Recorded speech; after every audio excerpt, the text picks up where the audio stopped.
A Halfling Sonder, Sven's Story, by Illyria Valischin. The darkness encases him as he feels a slight panic rising up. He realizes there is nothing beneath his outstretched leg. Reaching out to catch himself, Sven feels the smoothness of the walls beneath his hands, the panic rising up even more inside him now. Clawing at the wall, he tries to find anything to catch onto, anything that might help to slow his descent. But just as fast as the fall had started, it ends on a rather abrupt bed of moss. For a brief moment, relief washes over him, as he feels grateful for not dying. Taking a deep breath, he looks out into the darkness, finding a little light ahead in the passageway. It bounces about while being accompanied by voices. Knowing he must act quickly, Sven gathers his pack and clambers off the mound of moss, following the light as it bounces slowly away, trying to stay far enough behind so as to not bring any attention to himself. The further in they go through the passage, the more he becomes aware that it feels quite comfortable, and the air is filling with a wonderful scent of food. Before he even knows it, his stomach lets loose a very loud growl of agreement. This makes the light ahead of him pause, and a chorus of questions ring out. Who is so hungry? Sven shoves his pack over his stomach and moves further away, hoping not to bring any more attention to himself. Several of the voices sound off that it wasn't them.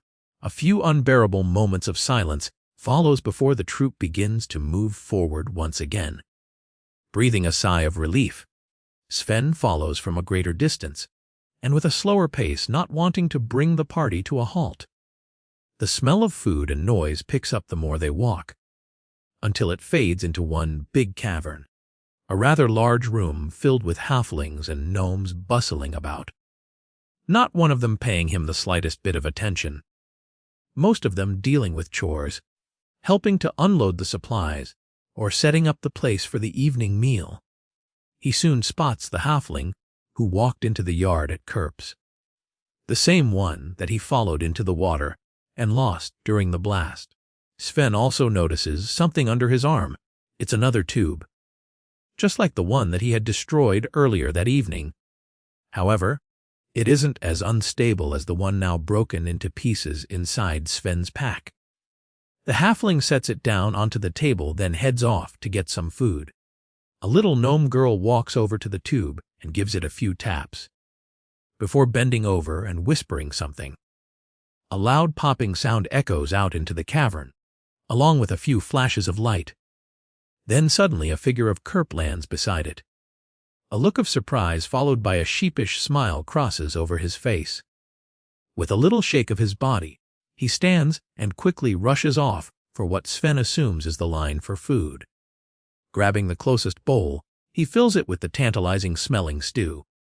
Seeing this, Sven just shakes his head at the annoyance and relief he feels upon seeing his friend. Some of the troop take notice that Kerp is free from his jail cell and begin to tease him, asking how he liked being trapped like a fish. Or did he have to try and save the bait for another trap? All of this only makes him give a slight blush while he eats. Paying close attention to Kerp, Sven soon realizes that his friend has changed.